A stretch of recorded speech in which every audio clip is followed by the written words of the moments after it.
Amanda Bynes makes another bad decision. Desiree is looking for love on TV, and postpartum psychosis claims a new mom. Find out why on What Were They Thinking?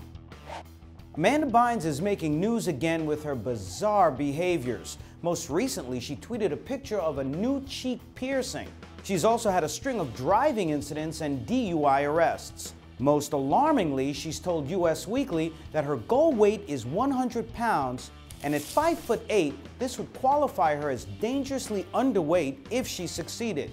But I suspect there's something else going on, possibly some sort of bipolar disorder with a more prominent mania.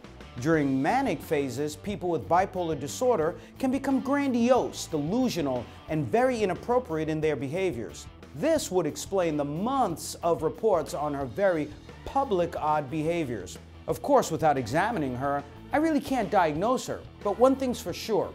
If she continues on this course of unhealthy behaviors without treatment, she will either end up in jail or in a psychiatric hospital. Desiree Hartsock is ABC's next Bachelorette. She will choose her husband from a group of 25 men over the course of a few months of on-camera dating. So, does she really believe she'll find love? Or is she just looking for fame? The answer is probably both.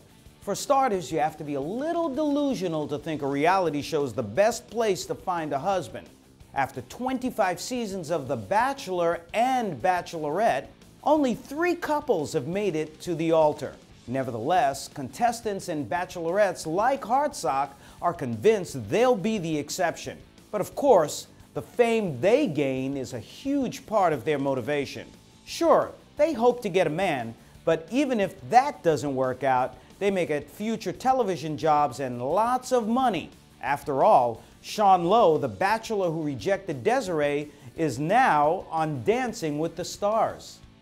Cynthia Wackenheim, a New York City resident, jumped to her death recently with her baby strapped to her body.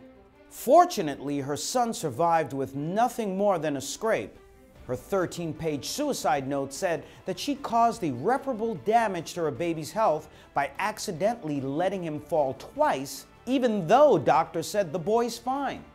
It appears that Cynthia may have been experiencing a postpartum depression, which may have developed into a postpartum psychosis.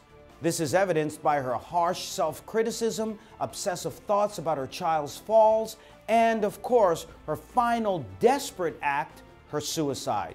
Postpartum psychosis is far more severe and rare than postpartum depression. The depression occurs in about 10 to 20% of new moms, but of those, only about 0.2% have psychosis, which is characterized by delusions, often about the baby, agitation, anger, paranoia, and sometimes a need to even harm the infant. If you're experiencing feelings such as lack of interest in your baby, worrying about hurting your baby, negative thoughts towards your baby, or recurrent thoughts of death or suicide, see a doctor as soon as possible. Postpartum depression or psychosis is very, very treatable.